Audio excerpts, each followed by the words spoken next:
Imagine you're walking up the concrete ramps of Camp Nou on a cold night. You can hear the noise before you see the pitch. Then you step out, and it hits you. The bowl, the lights, the flags, the anthem, the feeling that this place is bigger than football. That feeling is the real story of FC Barcelona, because Barça isn't just a list of trophies. It's a club that keeps turning football into identity, into culture, into arguments, into art, into heartbreak, into hope. It's the club that has made millions of people care about a style of play like it's a moral position. So this is the complete history of FC Barcelona told like a show. We're going to keep the real years and the real moments because facts matter. But we're not going to do that thing where we read Wikipedia out loud. We're going to tell it like the club lived it, as scenes, people, pressure, and the weird details that make it feel human. And if you only remember one theme, remember this. Barcelona is a club that doesn't just chase winning. It chases a feeling, the feeling that you can win while still being yourself. That obsession is why Barça becomes legendary, and why it sometimes collapses under its own weight. Okay. First scene. Barcelona, 1899. Football is still a curiosity in Europe. It's not a global industry, it's a messy new game spreading through ports and cities. And in this buzzing, modernizing city, a Swiss man named Joan Gamper wants a team. So he does something that feels almost impossible today. He places an ad asking if anyone wants to form a football club. Not a billionaire plan. Not a government project. Not a marketing strategy. A simple invitation. On the 29th of November 1899, a small group meets in a gym and forms Football Club Barcelona. From day one, the club is a mix of locals and foreigners, Catalans and newcomers.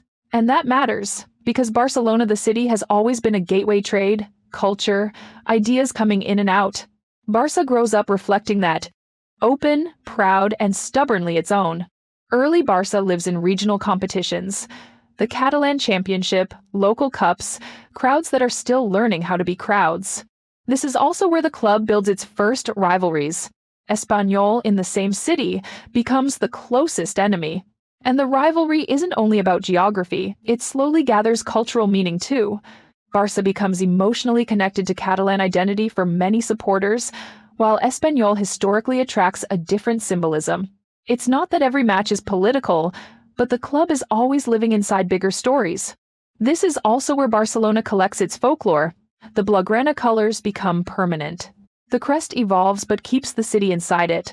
The cross of St. George, the Catalan stripes, the sense that Barça wants to visually say Barcelona. And the nickname Culés is born in the most beautifully unglamorous way. In the old ground, people outside could see fans sitting on the top wall, and they mostly saw backsides. So the club becomes one of the biggest brands in world sport and still proudly answers to a nickname that basically means the butts. That's football culture in its purest form. Now, as Barça grows, it needs a real home.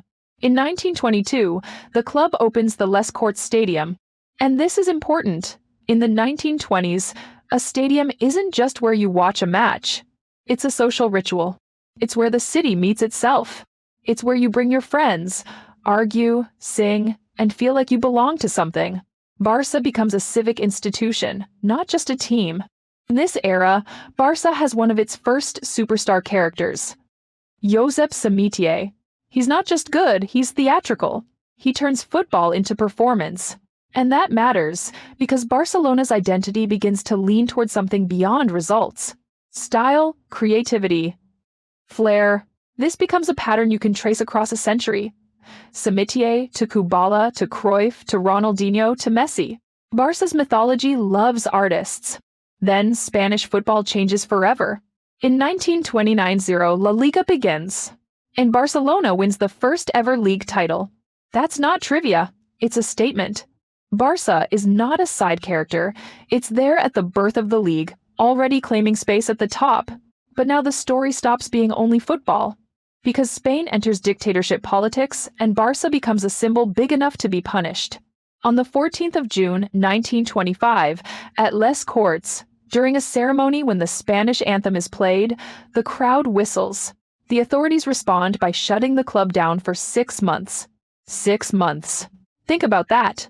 A football club closed as punishment for what a crowd expressed. That moment tells you everything. Barça is already more than a club before the phrase exists. It's important enough to be controlled.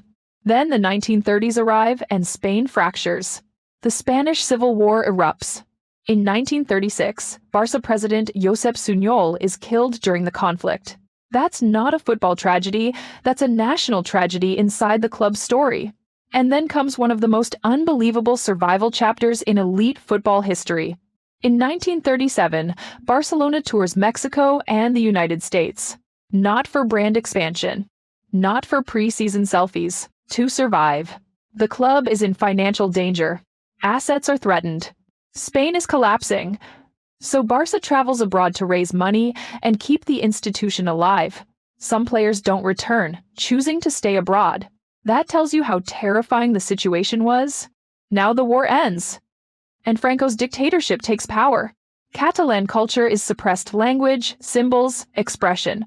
Barça is forced to Spanishify parts of its identity, including changes around the club name and symbols. But the strange truth about identity is that you can't fully police emotion.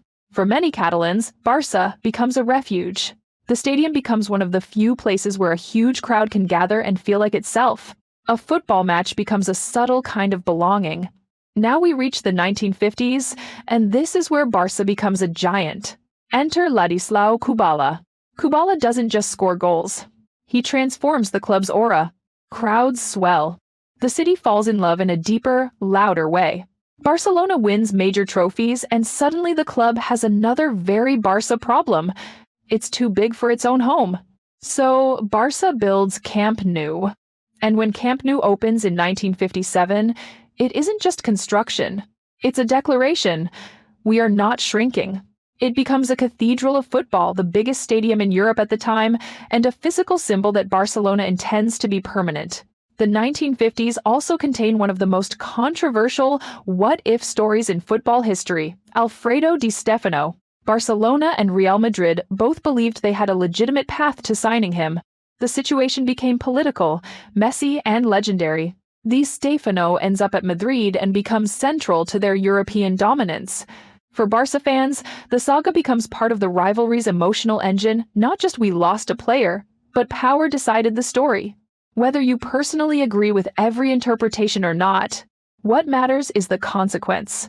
El Clásico stops being just a game. It becomes memory, grievance, pride, identity, and mythology. Then, the 1960s arrive with a mix of hope and frustration. In 1961, Barcelona reaches the European Cup final, but loses. And because Barça is Barça, even the details become folklore, like the famous talk of square posts. Losses don't just disappear at Barcelona. They become stories people carry. In 1968, Club President Narcís de Carreras says the phrase that becomes immortal. Més que un club. More than a club. Some people treat it like marketing today. It wasn't. It was the club admitting what the supporters already lived. Now the 1970s bring another cultural symbol, the Cant del Barça anthem, composed in 1974 for the 75th anniversary. Again, notice the pattern. Barça doesn't only collect trophies. It collects identity, songs, symbols, rituals, and then arrives the character who changes everything. Johan Cruyff joins Barcelona in 1973 as a player. Cruyff isn't only a superstar, he's an idea. He carries total football in his head, space, freedom, intelligence. He carries an attitude. We don't just want to win, we want to define how the game should be played. In February 1974, Barça goes to the Santiago Bernabéu and wins 5-0. If you want to understand why Barça fans talk about certain matches like sacred texts, this is one of them. It's not only a win, it's a statement of identity, in the rival's house, with style. That season, Barça wins La Liga and breaks a long drought, and the club's confidence shifts. Barcelona starts believing it can be kings again. In 1979, Barça wins the European Cup Winners' Cup in Basel in dramatic fashion. Supporters travel in huge numbers, it becomes one of the club's legendary pilgrimages. Again, you see the relationship. Barça isn't only watched, Barça is lived. Now we enter the 1980s, the decade where Barça becomes unbelievably human in its chaos. In 1981, striker Queenie is kidnapped at gunpoint. Let that sit for a second. A superstar footballer, leaving a match on the way to pick up his family, kidnapped. The city panics. The club is shaken. Football suddenly feels small compared to reality. When he's released, the story becomes part of Barca's emotional archive, proof that footballers are people, and this club lives in the real world. Then, in 1982, Barcelona signs Diego Maradona. This is the chapter you asked for, and it deserves to be told properly. Maradona arrives after the 1982 World Cup, and the expectation is basically, we bought a superhero. He is the most magnetic player on earth. And early on, you see why. He has that low center of gravity, the instant change of direction, the arrogance that looks like joy. He can make defenders look like they're moving through sand. But Maradona's Barca story becomes a perfect Barcelona story. Genius surrounded by pressure, politics, and bad luck. First, illness. In December 1982, Maradona is diagnosed with hepatitis. He's out for months.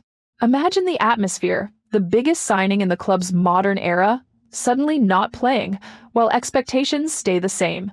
The team struggles in his absence. Second, instability. The club changes coach Udo Lattek is replaced by Cesar Luis Menotti, the philosophical coach who won the World Cup with Argentina. Menotti arrives with ideas about style and freedom, which sounds perfect for Barcelona, but it also creates tension, because Barca is already a club of huge egos, big politics, and impatient pressure. Now here's what people forget. Maradona did win trophies with Barça. In June 1983, Barcelona beats Real Madrid in two major finals, winning the Copa del Rey and the League Cup in the same month. That matters because it shows Maradona's Barca years weren't nothing. They were just chaotic instead of legendary. Then comes the moment that scars the relationship between Barca and Athletic Bilbao forever. September 20th. Sumden Point, Dayton 3. Barcelona plays Athletic Club at Camp Nou. Maradona is tackled brutally by Andoni Goicoechea, nicknamed the Butcher of Bilbao. Maradona's ankle is seriously injured. He's stretchered off. Camp Nou is furious. And in a strange way, the injury becomes symbolic. The genius attacked by the brutality of the era. Maradona works back. He returns. But the atmosphere is already poisoned by pressure, by conflict, by politics, by the feeling that the club can't fully protect its own star. And then, in 1984, the story reaches its ugly climax. The Copa del Rey final against Athletic Bilbao at the Bernabeu. Barça loses. The match is vicious. The tension is personal. And after the final whistle, chaos explodes.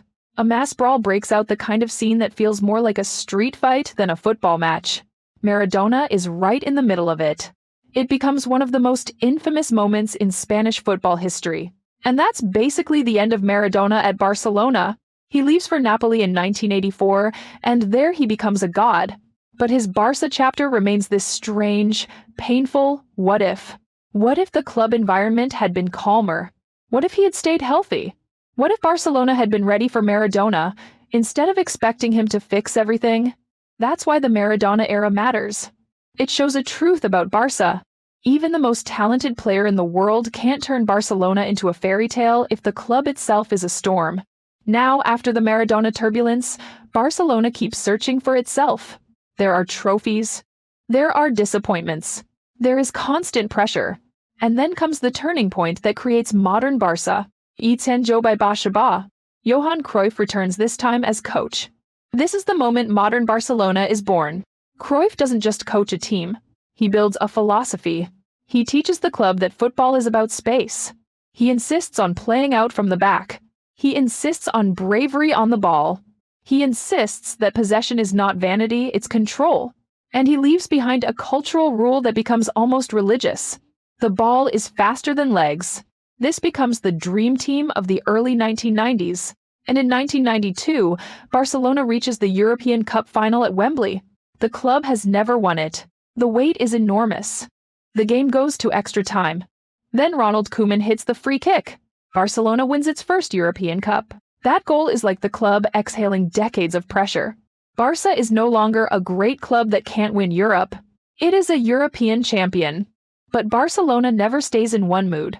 In 1994, the Dream Team reaches another European Cup final and suffers a heavy defeat. And again, at Barça, even defeats become myths. The summit is ruthless. But Cruyff's legacy survives because it isn't only trophies. It's infrastructure. It's identity. It's a way of thinking that stays after the coach leaves. Now here's the quiet revolution that becomes Barça's second superpower: La Masia. La Masia is not just an academy. It's a philosophy factory. Young players aren't only trained to be good. They're trained to be Barça. They learn rondos like a first language. They learn to scan before receiving. They learn triangles. They learn to press instantly after losing the ball. They learn that the pass isn't just a pass. It's a way to move opponents, to control time, to control space.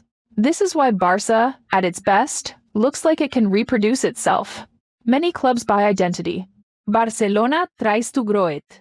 Now the late 1990s brings success again. League titles, big personalities, but also constant internal tension. By the early 2000s, Barça enters a crisis era. Instability, changing coaches, inconsistent results, and a feeling that the club's identity is fading behind chaos. Then, in 2003, a young lawyer named Joan Laporta wins the presidential election. And this is crucial to understand. Barcelona is owned by its members, the socios. They vote for presidents. They debate strategy. They fight about philosophy. It's democracy, and it's messy. But it's also why the club feels like it belongs to the people. Laporta hires Frank Rijkaard, and then comes the signing that reboots Barca's soul: Ronaldinho. Ronaldinho arrives in 2003 and makes Barcelona smile again. The football becomes playful. The stadium becomes lighter. He turns matches into parties. And he restores something Barça had lost: joy. Around him, the club's homegrown core matures. Xavi, Iniesta, Puyol, Valdés. And in Totosinda of Fire, a teenage Lionel Messi debuts. At the time, he's just a kid with ridiculous talent. But the club is quietly raising the next myth. In 2005, Ronaldinho performs so brilliantly at the Bernabeu that Real Madrid fans applaud him. That moment is part of Barça folklore for a reason. It's rivalry pausing to respect beauty. In 2006, Barcelona wins the Champions League in Paris against Arsenal. It's dramatic, emotional, and confirms Barça is back at the top of Europe. Then comes the era that changes football forever. In 2008, Barcelona appoints Pep Guardiola as head coach. A former Barça player, a Cruyff disciple, and a perfectionist. Pep doesn't just train a team. He refines a philosophy into a machine. This Barcelona uses the ball as power. It presses like losing possession is insulting. It controls matches like chess. And it does it with players who grew up inside the system. In 2009, Barça wins the treble: La Liga, Copa del Rey, Champions League. And then it completes the sextuple, 6 trophies in a year. But what makes this era legendary isn't only the trophy list. It's the feeling, watching a team play in a way that looks smarter than the opponent. At the center of this, the main character becomes inevitable: Lionel Messi. Messi isn't just scoring. He's warping football. He drops deep and drags defenders into impossible choices. He finishes with minimal backlift like physics doesn't apply to him. He creates chances that look illegal. And because he's a La Masia product, he becomes the ultimate proof of Barca's identity. The club didn't only buy the best player. It shaped him.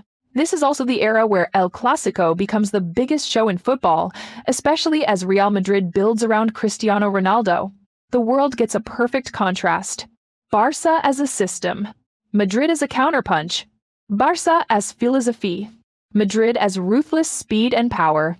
It's not the full truth, but it's the emotional story fans lived. In 2011, Barcelona wins the Champions League again at Wembley, beating Manchester United. Many people call that performance the peak of modern club football. Because it isn't just winning, it's control as art. In 2012, Guardiola leaves. Then Tito Vilanova takes over and Barça achieves a 1-0-0 point league season. But Tito's illness becomes part of Barca's story in a heartbreaking way. When he passes away in 2014, the club mourns like a family. Again, Barcelona is always human. It's never only tactics and trophies. Now Barça evolves again under Luis Enrique. And this era produces a different kind of football. Less slow suffocation, more explosive directness. Because now you have MSN, Messi, Suarez, Neymar.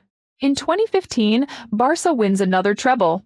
MSN becomes one of the most feared attacks in football history. They don't just beat you. They end games quickly, brutally, and beautifully.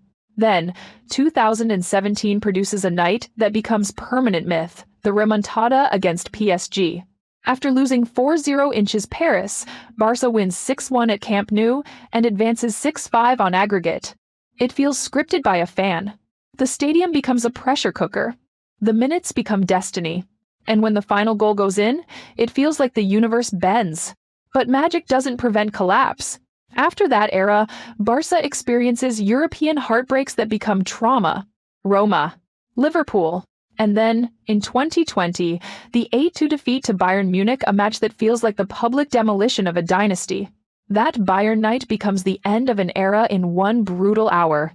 And it exposes deeper problems: recruitment, wages, structure, finances. Barcelona's financial crisis becomes global news. The club feels like it's trying to survive modern football's economy while still living like it's 2009. Then 2021 arrives, and football experiences one of its strangest tragedies. Messi leaves Barcelona. Messi leaving feels impossible because he isn't only the best player in club history, he is the symbol of a whole philosophy. And yet, due to financial reality and league rules, Barca cannot keep him. His farewell is emotional because it feels like an era dying in real time. Now, we need to talk about the part of Barcelona's story that feels like the behind-the-scenes episode every season. The scandals, the investigations, the power struggles, and the moments where the club looked less like a philosophy and more like a storm.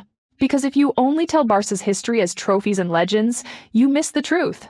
Barcelona is a club that lives under constant pressure, and pressure creates mistakes, enemies, paranoia, and sometimes outright chaos. Let's start with the modern era's most explosive headline, the Negreira case. Here's the simplest, clearest way to understand why it became such a global earthquake.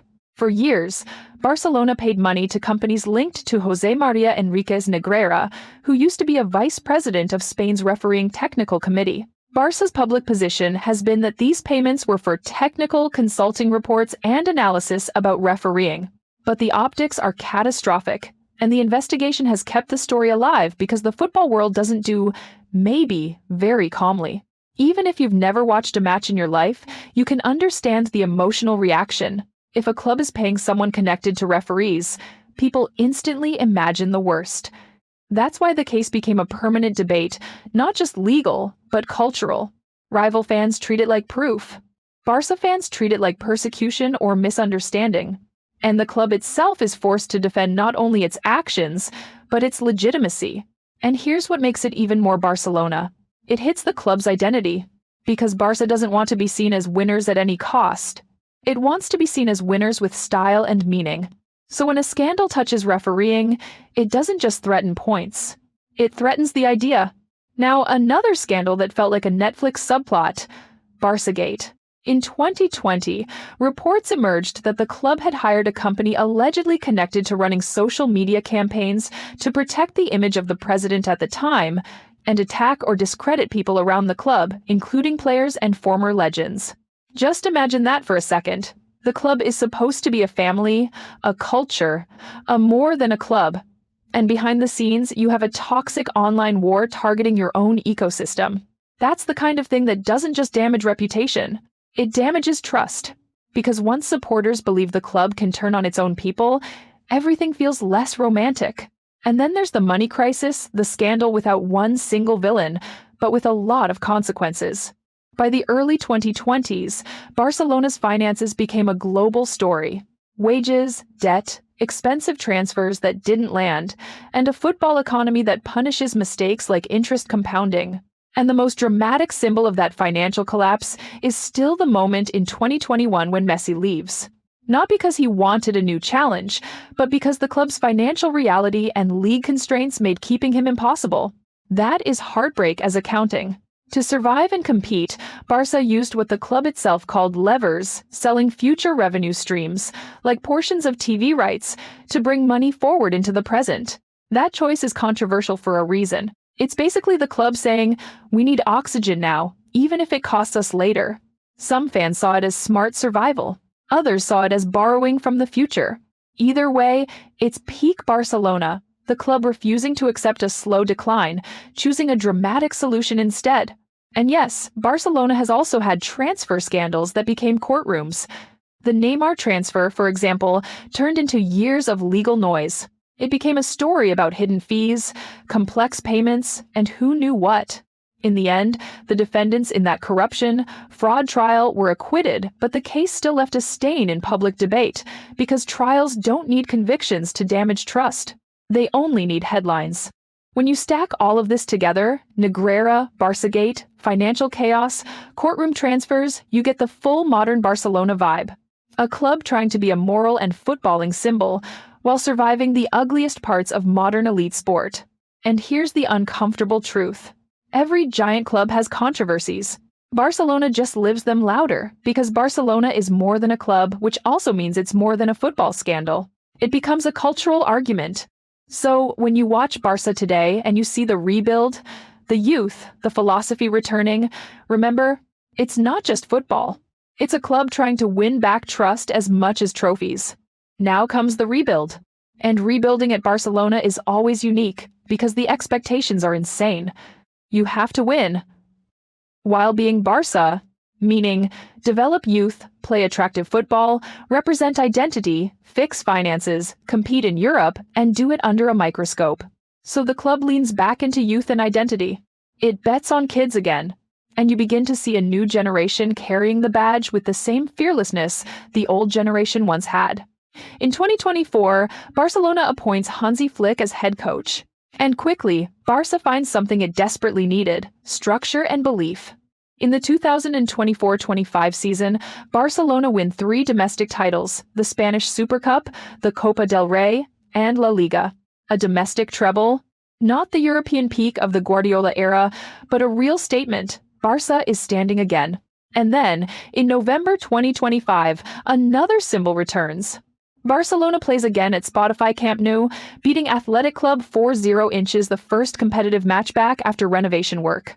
The cathedral reopens, still unfinished, capacity reduced, but alive again. It's a perfect metaphor for modern Barça, returning to itself while still rebuilding. Now zoom out, because Barça is not only the men's first team. FC Barcelona is a multi-sport institution: basketball, handball, futsal, roller hockey. And in modern times, Barça Femení becomes one of the most dominant women's teams in world football, winning multiple Champions Leagues and building a legacy that is now part of what Barça means globally. That matters because more than a club isn't just a phrase. It's structural. So what is FC Barcelona really? It's a club founded by a newspaper ad that became a symbol of identity. It's a members-owned institution that turns elections into emotional civil wars. It's a club that believes football can be art, and suffers identity crises when the art disappears. It's a club that produced Cruyff's philosophy, Guardiola's machine, Messi's mythology. It's a club that can look immortal one decade and broken the next, and still find a way back. And here's the most Barcelona truth of all. Barcelona doesn't just chase trophies. It chases a feeling. The feeling that the ball can be a language. The feeling that control can be beauty. The feeling that a teenager from La Masia can walk into a Clásico and not blink. The feeling that a stadium can hold a city's soul. The feeling that football can mean something beyond the score. That's why Barça is exhausting. Because if you support it, you're not only supporting a team, you're supporting an idea. And ideas don't die easily. They get tested. They get challenged. They get rebuilt. They return. So the next time you watch Barcelona, don't just watch the ball. Watch the story. Watch the crowd. Watch the pressure. Watch the way this club tries every generation to prove the same point again. We can win and still be ourselves. That's FC Barcelona, a club that never stops being a story. Before we end, I want to add a few deep-cut moments, because these are the things that make Barcelona's history feel like a real-world series, not a highlight reel. First, the club's centenary in 1999. Barcelona didn't celebrate 100 years like, here's a banner, thanks for coming. They made it a cultural event. One of the most famous symbols is the centenary match at Camp Nou against Brazil, a football celebration that tells you how Barça sees itself, not only as a club, but as a global cultural stage. Second, La Masia as a living symbol. People say La Masia like it's just a building, but it's actually 2 stories. The original farmhouse next to Camp Nou, used from 1979 to house youth players, and the modern residence opened in 2011, designed to professionalize the pipeline. Even Barca's youth system has eras, myths, upgrades, and a sense of destiny. Third, why Barcelona fans worship midfielders. Most clubs worship scorers. Barça worships players who control the game. That's why Xavi and Iniesta are treated like artists. Because they made football feel like language. They made possession feel like storytelling. When Barça is at its best, it doesn't just attack you. It edits your options until you run out of oxygen. Fourth, the hidden engine of Barça drama elections. Barcelona isn't owned by a billionaire. It's owned by its members. That means the club is always one election away from changing direction. In a good year, it feels like democracy. In a bad year, it feels like a civil war. But it's also the reason Barça still feels like the people's club. You might not like the president, but you can vote. That makes the club feel alive, and it makes the pressure permanent. Fifth, women's football and the modern meaning of Barça. Barça Femení isn't a side project anymore. It's a flagship team in world football with Champions League titles and a level of dominance that forces the football world to pay attention. And this matters because it proves something important. Barça's identity is not tied to one superstar. It's tied to a culture that can thrive across teams, eras, and even different versions of the sport. Finally, the stadium return as a metaphor. When Camp Nou closes for renovation, Barça plays elsewhere, and it feels like the club is living outside its own body. So when Barça returns in late 2025 and the stadium is still incomplete, it feels like a homecoming in stages. Not "we're done," but "we're back." That's Barcelona in one image. Always rebuilding, always returning. So if you made it to the end of this story, you understand why people get addicted to Barça. Because Barcelona is not the club that promises stability. It's the club that promises meaning. And meaning is messy, but it's also unforgettable. One more thing that explains Barça. The club has always loved the idea of the Barça player. Not just talent behavior, calm on the ball, courage under pressure, the refusal to panic. That's why certain players become legends even without winning everything. They look like Barça. Barcelona's history also teaches a harsh lesson. The higher your ideal, the harder your fall. When Barça loses while playing ugly, it hurts twice. You lost, and you didn't even recognize yourself. There's a reason Camp Nou nights feel different. In that stadium, you're not only watching football, you're watching a crowd that believes football can represent them. That's why the noise can feel personal. Barça has been both a school and a stage. A school because La Masia trains habits. A stage because the world watches Barcelona to see if the idea still works. And that's why Barça is always under a microscope. When Barcelona plays well, people call it the future of football. When Barcelona plays badly, people call it a fraud. Few clubs live at that extreme. Maradona's Barcelona chapter is also a warning. Even genius needs structure. Barça learned that lesson painfully, and later tried to build systems strong enough to protect the next genius. Guardiola's era didn't just win trophies, it gave a generation of fans the belief that football can be solved like a puzzle. That's why people still argue about tiki-taka like it's philosophy.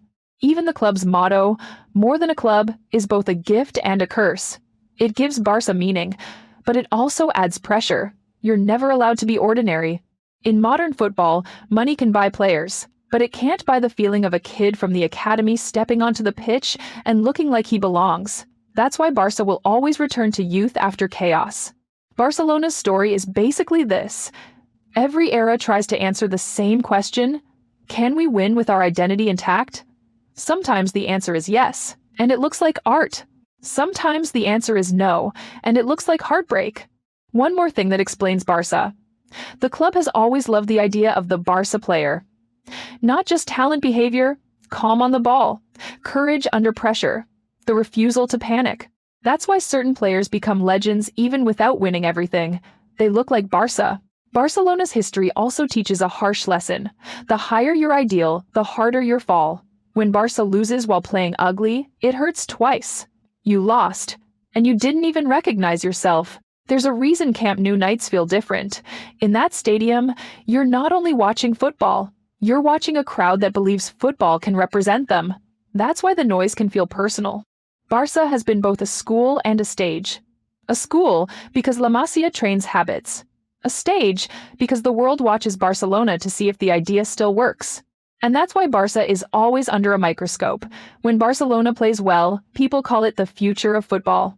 When Barcelona plays badly, people call it a fraud. Few clubs live at that extreme. Maradona's Barcelona chapter is also a warning. Even genius needs structure. Barça learned that lesson painfully and later tried to build systems strong enough to protect the next genius. Guardiola's era didn't just win trophies, it gave a generation of fans the belief that football can be solved like a puzzle. That's why people still argue about tiki-taka like it's philosophy. Even the club's motto, "More than a club," is both a gift and a curse. It gives Barça meaning, but it also adds pressure. You're never allowed to be ordinary. In modern football, money can buy players. But it can't buy the feeling of a kid from the academy stepping onto the pitch and looking like he belongs. That's why Barça will always return to youth after chaos. Barcelona's story is basically this. Every era tries to answer the same question: can we win with our identity intact? Sometimes the answer is yes, and it looks like art. Sometimes the answer is no, and it looks like heartbreak. One more thing that explains Barça. The club has always loved the idea of the Barça player. Not just talent behavior, calm on the ball, courage under pressure, the refusal to panic. That's why certain players become legends even without winning everything. They look like Barça. Barcelona's history also teaches a harsh lesson. The higher your ideal, the harder your fall. When Barça loses while playing ugly, it hurts twice. You lost, and you didn't even recognize yourself. There's a reason Camp Nou nights feel different. In that stadium, you're not only watching football, you're watching a crowd that believes football can represent them. That's why the noise can feel personal. Barça has been both a school and a stage. A school because La Masia trains habits. A stage because the world watches Barcelona to see if the idea still works. And that's why Barça is always under a microscope. When Barcelona plays well, people call it the future of football. When Barcelona plays badly, people call it a fraud. Few clubs live at that extreme. Maradona's Barcelona chapter is also a warning. Even genius needs structure. Barça learned that lesson painfully and later tried to build systems strong enough to protect the next genius. Guardiola's era didn't just win trophies, it gave a generation of fans the belief that football can be solved like a puzzle. That's why people still argue about tiki-taka like it's philosophy. Even the club's motto, "More than a club," is both a gift and a curse. It gives Barça meaning, but it also adds pressure. You're never allowed to be ordinary. In modern football, money can buy players, but it can't buy the feeling of a kid from the academy stepping onto the pitch and looking like he belongs. That's why Barça will always return to youth after chaos. Barcelona's story is basically this. Every era tries to answer the same question: can we win with our identity intact? Sometimes the answer is yes, and it looks like art. Sometimes the answer is no, and it looks like heartbreak. One more thing that explains Barça. The club has always loved the idea of the Barça player. Not just talent behavior, calm on the ball, courage under pressure, the refusal to panic. That's why certain players become legends even without winning everything. They look like Barça. Barcelona's history also teaches a harsh lesson. The higher your ideal, the harder your fall. When Barça loses while playing ugly, it hurts twice. You lost, and you didn't even recognize yourself. There's a reason Camp Nou nights feel different. In that stadium, you're not only watching football, you're watching a crowd that believes football can represent them. That's why the noise can feel personal. Barça has been both a school and a stage. A school because La Masia trains habits. A stage because the world watches Barcelona to see if the idea still works. And that's why Barça is always under a microscope. When Barcelona plays well, people call it the future of football. When Barcelona plays badly, people call it a fraud. Few clubs live at that extreme. Maradona's Barcelona chapter is also a warning. Even genius needs structure. Barça learned that lesson painfully and later tried to build systems strong enough to protect the next genius. Guardiola's era didn't just win trophies, it gave a generation of fans the belief that football can be solved like a puzzle. That's why people still argue about tiki-taka like it's philosophy. Even the club's motto, more than a club, is both a gift and a curse. It gives Barça meaning, but it also adds pressure. You're never allowed to be ordinary. In modern football, money can buy players, but it can't buy the feeling of a kid from the academy stepping onto the pitch and looking like he belongs. That's why Barça will always return to youth after chaos. Barcelona's story is basically this. Every era tries to answer the same question: can we win with our identity intact? Sometimes the answer is yes, and it looks like art. Sometimes the answer is no, and it looks like heartbreak. One more thing that explains Barça. The club has always loved the idea of the Barça player. Not just talent behavior, calm on the ball, courage under pressure, the refusal to panic. That's why certain players become legends even without winning everything. They look like Barça. Barcelona's history also teaches a harsh lesson. The higher your ideal, the harder your fall. When Barça loses while playing ugly, it hurts twice. You lost, and you didn't even recognize yourself. There's a reason Camp Nou nights feel different. In that stadium, you're not only watching football, you're watching a crowd that believes football can represent them. That's why the noise can feel personal. Barça has been both a school and a stage. A school because La Masia trains habits. A stage because the world watches Barcelona to see if the idea still works. And that's why Barça is always under a microscope. When Barcelona plays well, people call it the future of football. When Barcelona plays badly, people call it a fraud. Few clubs live at that extreme. Maradona's Barcelona chapter is also a warning. Even genius needs structure. Barça learned that lesson painfully and later tried to build systems strong enough to protect the next genius. Guardiola's era didn't just win trophies, it gave a generation of fans the belief that football can be solved like a puzzle. That's why people still argue about tiki-taka like it's philosophy. Even the club's motto, more than a club, is both a gift and a curse. It gives Barça meaning, but it also adds pressure. You're never allowed to be ordinary. In modern football, money can buy players, but it can't buy the feeling of a kid from the academy stepping onto the pitch and looking like he belongs. That's why Barça will always return to youth after chaos. Barcelona's story is basically this. Every era tries to answer the same question: can we win with our identity intact? Sometimes the answer is yes, and it looks like art. Sometimes the answer is no, and it looks like heartbreak. One more thing that explains Barça. The club has always loved the idea of the Barça player. Not just talent behavior, calm on the ball, courage under pressure, the refusal to panic. That's why certain players become legends even without winning everything. They look like Barça.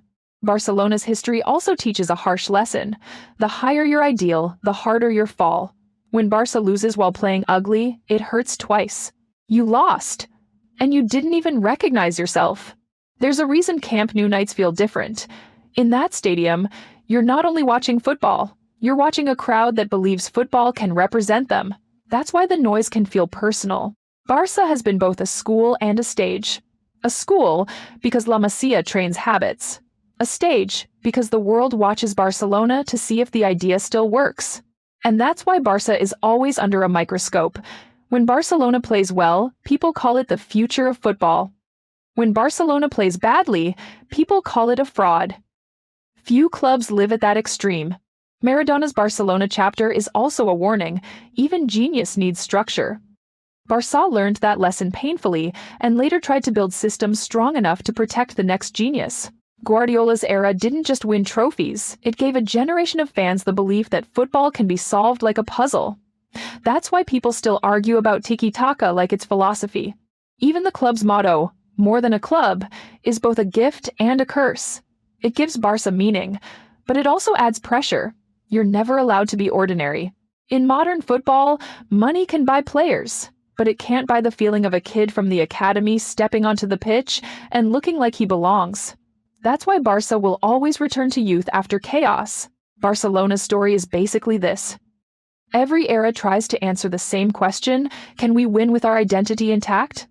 Sometimes the answer is yes, and it looks like art. Sometimes the answer is no, and it looks like heartbreak. Let's pause on the 1937 tour for a second, because it's one of those "this can't be real" chapters. Barça wasn't touring the Americas for vibes, the club was staring at extinction.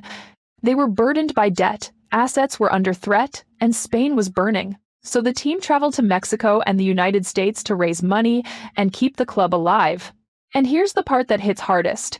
Some players stayed abroad afterward, choosing safety and a future over returning into uncertainty. Modern clubs talk about legacy. Barça literally fought to exist. Now back to the 1950s, because Kubala didn't just fill stadiums, he helped force a new one. If you're a Barça fan in that era, Les Corts starts feeling too small, like your club is bursting out of its own skin. Camp Nou opening in 1957 is the club turning growth into architecture. And the name matters too. New Field. It's almost like Barça knew it would always need a bigger canvas. There's also something deeply Barcelona about the club's relationship with heartbreak. A lot of clubs lose and move on. Barça loses and then turns the loss into identity. It becomes a lesson, a warning, a scar you can point at on a timeline. That's why Cruyff's 1994 final loss still matters in conversations decades later. It's not masochism, it's the club's way of remembering that the summit punishes arrogance. If you want to understand why Meizquion Club is real, look at the Franco years. The stadium becomes a place where Catalan identity can breathe, even if only through songs, flags, and collective feeling. It's why Barça supporters often describe the club like it's family history. For them, the club isn't separate from the city's story, it's woven into it. And here's a detail fans love. In 1974, Barça's anthem is composed for the 75th anniversary. That's not just a song, it's a ritual generator. It creates that moment before kickoff where thousands of people feel like one voice. Football is emotional technology, and Barça is one of the best clubs in the world at building rituals that keep that emotion alive. Back to Cruyff, the player, for one more second. When he arrives, he doesn't only bring football IQ, he brings permission. He gives Barcelona permission to believe that style isn't childish, it's strength. The 5-0 at the Bernabeu in 1974 becomes the match that tells a whole generation. We can beat them, and we can do it our way. Now let's do something most history videos skip. The between eras years. Because Barça spends huge parts of its life searching for coaches, for structure, for the balance between stars and system. The club is never static. It's always negotiating. Tradition versus modern football, identity versus the transfer market, youth versus instant success. That negotiation is why Barça can look like a masterpiece one decade and a broken experiment the next. Let's return to Maradona with one more layer, because his Barça chapter is a movie. In June 1983, Barça beats Real Madrid in the Copa del Rey final, a massive psychological win, and then wins the League Cup against them too.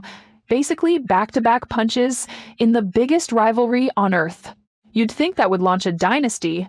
Instead, the atmosphere stays tense, and then the 1983 injury arrives like a curse. So, Maradona's Barça story becomes this tragic mix of proof and interruption. Proof he belonged. Interruption that never lets it fully become legend. That 1984 Copa del Rey final brawl matters beyond the violence. It's the moment Spanish football publicly shows how toxic pressure can become. And it also shows the danger of a club that expects a superstar to fix everything. Barcelona wanted Maradona to be a savior. But Barcelona itself was still chaotic, and chaos eventually consumes even the biggest name. Cruyff, the coach, is Barcelona choosing a long-term identity over short-term panic. He makes the club commit to building teams around a philosophy. Even when he loses, he leaves behind something more valuable than one trophy run, a blueprint.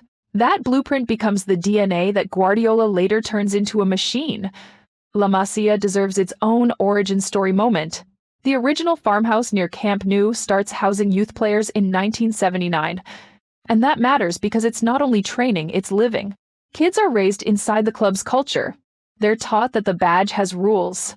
How you pass, how you move, how you behave under pressure. That's why Barça Academy players often look unusually calm in huge matches. They've been trained inside the idea for years. Then, in 2011, the club opens a modern new La Masia residence, a more professional home for the pipeline. It's Barça admitting that identity also needs infrastructure. If you want to keep producing talent, you can't run your future on nostalgia. You build systems that make the philosophy repeatable. The 1999 centenary celebrations are another window into Barça's self-image. A club reaching 100 years can choose to look backwards. Barça chooses to turn it into culture, including the famous centenary friendly against Brazil at Camp Nou. It's like the club is saying, "We're not only a Spanish club, we're a football institution with global gravity." Now, the early 2000s crisis matters because it sets up the modern myth. Barcelona feels lost, the stadium feels heavy, the club feels like a giant with no direction. Then Ronaldinho arrives and flips the mood. He doesn't only win, he makes Barça fun again. And when you're a supporter, that feeling can matter as much as silverware. Ronaldinho's Barça era also creates a bridge to Messi. The club learns how to be happy again. The crowd learns how to expect beauty again. So when Messi rises, it's like the club had already reopened the door to magic. That's why those mid-2000s years matter. They reset the club's emotional engine. Guardiola's Barça becomes famous for possession, but the secret weapon is actually aggression. When they lose the ball, they treat it like an emergency. They press instantly. They trap you near the touchline. They win it back in seconds. It's not passive possession, it's control through constant threat. That's why opponents describe it as exhausting. And Messi's genius fits that system like a cheat code. He gives a perfectly structured team the one thing structure can't manufacture: the impossible. A pass through 6 legs. A finish from an angle that shouldn't exist. A dribble that turns defenders into spectators. So Barça becomes the rare combination, system plus miracle. The remontada in 2017 is the purest Camp Nou's character moment. The stadium doesn't feel like a building that night. It feels like a force. Every minute adds pressure. Every small event feels like fate. That's why fans still talk about it with that look in their eyes, like they remember where they were when the universe bent. The late 2010s European collapses matter because they show the psychological side of football. Roma and Liverpool weren't only tactical defeats. They were emotional ruptures. They broke the aura of invincibility. And once that aura cracks, you can feel it in a club's decisions. Panic buys, short-term fixes, identity wobbling. Then, the 8-2 against Bayern in 2020 becomes the public end of the dynasty. It's not just a loss, it's the collapse of an entire era in one night. And after that, the financial crisis stops being background noise and becomes the main plot. Barça becomes a case study. What happens when a club tries to live like a superpower while the numbers say otherwise? Messi leaving in 2021 is the most painful symbol of that crisis. Because Messi is more than goals, he's proof that Barca's dream can be real. So his departure feels like losing the club's reflection in the mirror. And yet it also forces the rebuild to become honest. Barcelona can't be Messi FC forever. It has to become Barça again. The rebuild is where the club's culture shows its strength. Because when Barça is forced to rely on youth, it's not starting from zero. The academy is still there. The habits are still there. And the club's best moments often come when young players play with no fear because they grew up believing, this is normal. In 2024-25, Barcelona winning the Spanish Super Cup, Copa del Rey, and La Liga is not just a trophy haul. It's a narrative reset. It's the club proving it can still build a winning identity after financial chaos. It's also a reminder that Barca's story is cyclical.